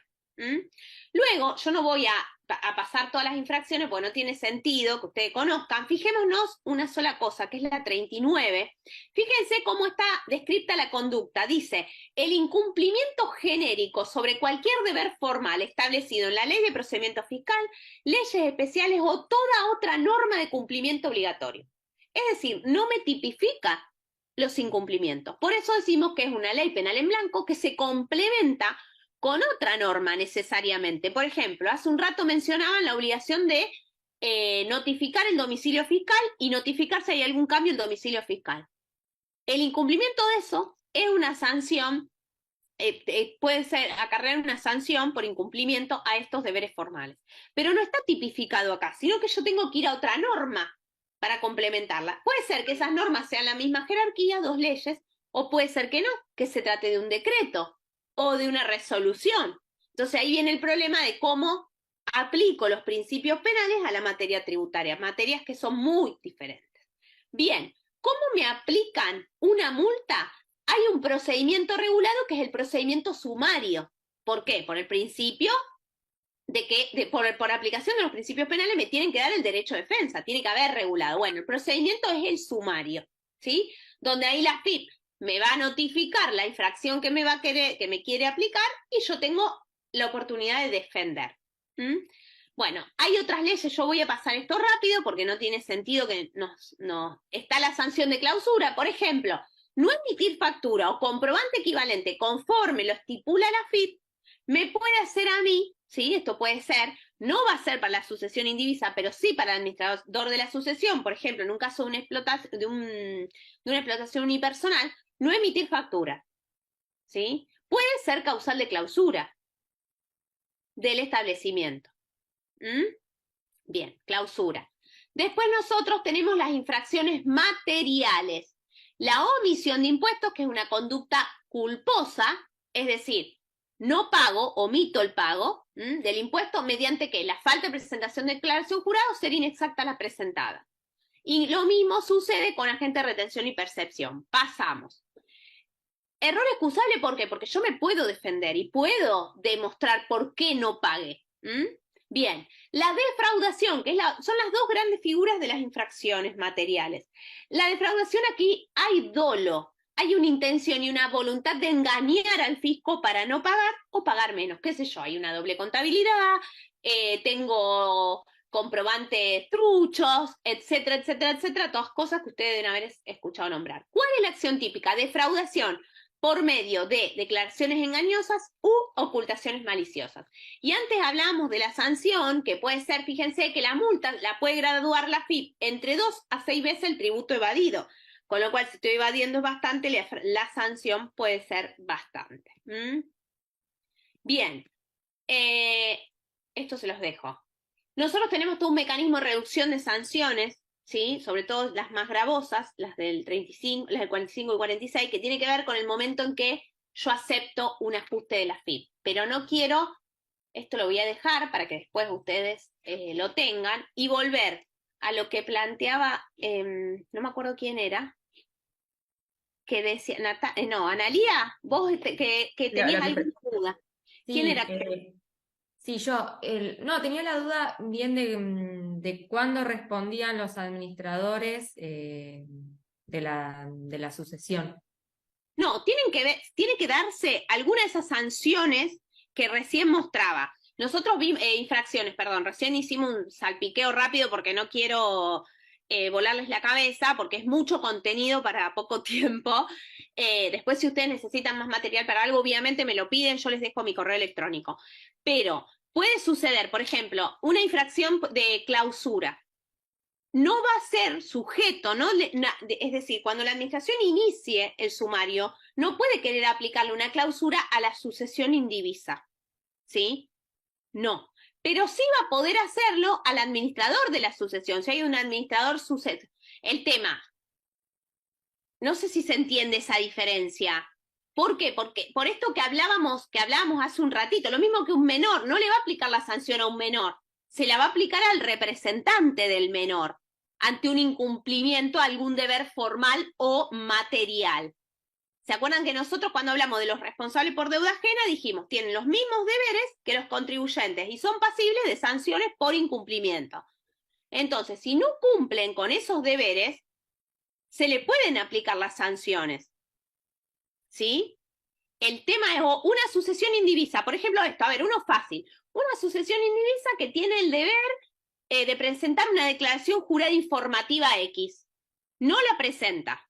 Si quiere aplicar la sanción a la administración, un monto fijo, supongamos, 5.000 pesos por no presentación en tiempo, ¿a quién se la puede aplicar? A la sucesión no le puede aplicar la sanción, se la tiene que aplicar al responsable por deuda ajena, es decir, al administrador, o el cónyuge supérstite o el heredero, quien fuere el responsable por deuda ajena.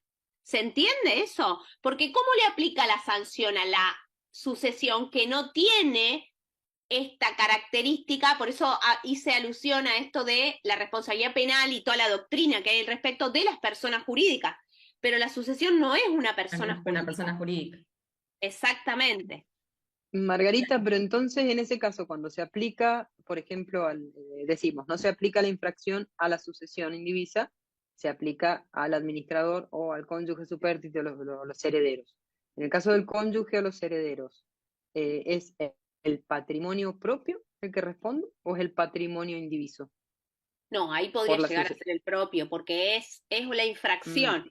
No estamos en materia de deuda, no estamos en la responsabilidad, en extensión de responsabilidad, digamos. Además, acordate esto, que la FIP en general, a lo mejor ya hizo previo la extensión de responsabilidad solidaria. Es decir, no cumplió la sucesión indivisa, le extiende automáticamente. ¿Cómo en los hechos hace la administración, sea con sociedades o con sucesión y demás? inicia el procedimiento de determinación de oficio de la deuda que fuere contra la sucesión indivisa y al mismo tiempo inicia respecto de los administradores. ¿Pero qué hace? No dicta resolución respecto a los administradores, dicta resolución respecto de la sucesión, la intima por 15 días, la sucesión no paga y ahí dicta resolución respecto a los administradores, porque no la puede dictar antes. Tiene que haber incumplimiento del contribuyente. Por eso, porque usted, claro, por eso es difícil, porque usted o sea, por eso dije, es comprimir mucho tiempo. Es difícil entenderlo, porque además el derecho tributario es medio diferente en un montón de cuestiones. Entonces, ahí va haciendo el procedimiento, ¿me entendés? Y en general, cuando hace la determinación de oficio, si encuentra indicios, tiene que aplicar la sanción en ese momento. Entonces, inicia procedimiento de determinación y le corre vista de instrucción de sumario a la sucesión indivisa, que no va a la sucesión indivisa, porque no es sujeto. Entonces lo va a hacer respecto del responsable por deuda ajena, del administrador. Entonces el responsable por deuda ajena se va a defender de la extensión de responsabilidad solidaria y de la apertura de sumario por la multa que fuere en ese momento. Ahora, ¿qué pasa? Si dicta determinación de oficio, supongamos, mayor a, no sé, 1,5 millones de pesos, y entiende la FIP que hay dolo, la FIP está en el momento, con esa determinación de oficio, para hacer denuncia penal por evasión simple, por ejemplo. Ese es el problema. Ese acto administrativo, que es la determinación de oficio, tiene muchas consecuencias, no solo administrativas, sino incluso penales, porque ese acto es el que le sirve a la administración si ve que hay indicio de dolo para hacer la denuncia penal.